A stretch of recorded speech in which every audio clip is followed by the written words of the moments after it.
সেদিন ছেলে দেখি দুটো কাগজের টুকরো নিয়ে লিখতে বসেছে। আমি তো ভাবছি কী লিখছে কে জানি। উমা খানিক পরে কাছে গিয়ে দেখি সে একটাতে লিখল রসগোল্লা। ভালো করে কাছে যেতেই দেখতে পেলাম আর একটাতে লিখছে কাজু বরফি। তারপর আমি ভাবছি ও লেখাগুলো নিয়ে কি করবে। খানিক বাদে দেখি কাগজগুলো নিয়ে সে হাঁটা দিল, রান্নাঘরের দিকে যাচ্ছে। গিয়ে দেখি বৌমার সামনে দুটো ধরল। বৌমাকে একটা তুলতে বলল। বৌমা অনেক ভেবে চিনতে তুলল রসগোল্লা। যেমন তোলা তার মানে বায়না তার রসগোল্লা খাবার। বৌমা অমনি লেবু নিয়ে বসে পড়ল লেবুর রস তৈরি করতে। লেবুর রস দিয়ে আগে তো দুধের ছানা করতে হবে, তারপর তো তৈরি হবে রসগোল্লা। তাই লেবুর রসটা রেডি করে নিল। লেবুর রসটা রেডি হয়ে গেছে। এবার সে দুধ বসিয়ে দিল গ্যাসে। দুধ গরম হচ্ছে। কীভাবে খাবার ইচ্ছাটা প্রকাশ করছে দেখো আমার ছেলে। আর বৌমা সেই আজ্ঞা পালন করছে। যাক, মিলেমিশে এভাবে থাকার মধ্যেই তো বিরাট বড় আনন্দ, তাই না? এই লেবুর রস দিয়ে এবার ছানাটা কেটে নিচ্ছে। বৌমা আমার রান্নাবান্নায় খুব ভালো। সারাদিনের কাজের পরেও তার ক্লান্তি লাগে না রান্না করতে। এই তো ছানা তৈরি হয়ে যাচ্ছে। ছানা তৈরি করে নিয়ে চাপা দিয়ে দিল।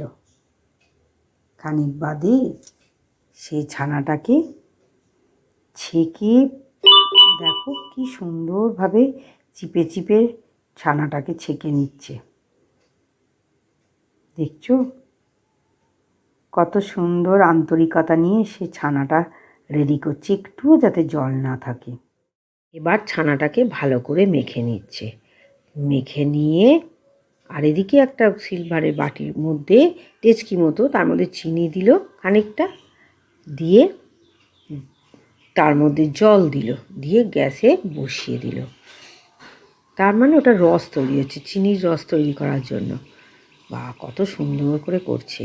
এই দেখো আবার ছানাটার মধ্যে 1 চামচ ময়দা দিল, দিয়ে আবার মাখছে সুন্দর করে।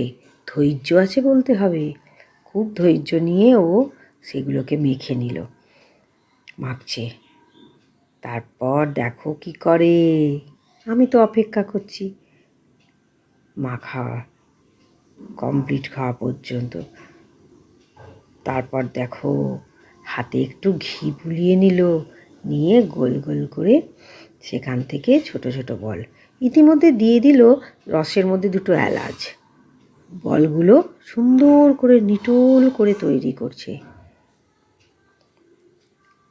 বর তো অপেক্ষায় বসে আছে, মানে আমার ছেলে, সে তো অপেক্ষা করে বসে আছে কখন তার কাছে আসবে গরম রসগোল্লা।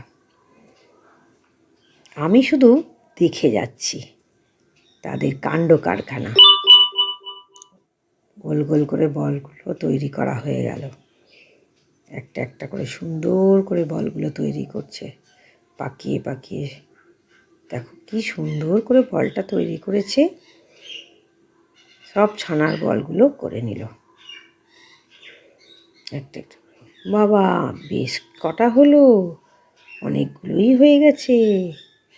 এইবার দেখো ওদিকের চিনির রস ফুটছে, এলাচ দিয়ে দিয়েছিল।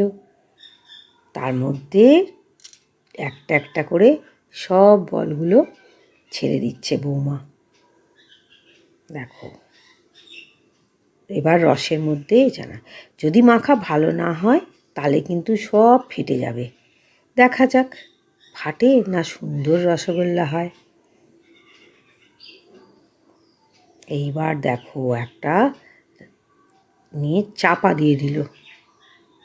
খানিক বাদে খুলেছে। ও বাবা, দেখো কত সুন্দর বড় বড় হয়ে ফুলে উঠেছে। বাহ, একটাও ফাটেনি, বেশ বড় বড় হয়ে যাচ্ছে। কি ভালো লাগছে দেখতে। চামচ দিয়ে দিয়ে একটু সরিয়ে সরিয়ে দেখে নিল। বাহ, দারুণ সুন্দর করছে তো, আমারই লোভ লেগে যাচ্ছে। আবার চাপা দিয়ে দিল খানিকক্ষণের জন্য। দেখো পরের থেকে এখন আরও বড় হয়ে গেছে রসগোল্লাগুলো। বাবা বাবা, খুব সুন্দর হয়েছে, দারুণ সুন্দর। বাহ, ধৈর্য নিয়ে কোনো কিছু করলে সেটা সুন্দর হতে বাধ্য। খুব ভালো লাগছে দেখতে, আমারই খুব লোভ লেগে যাচ্ছে।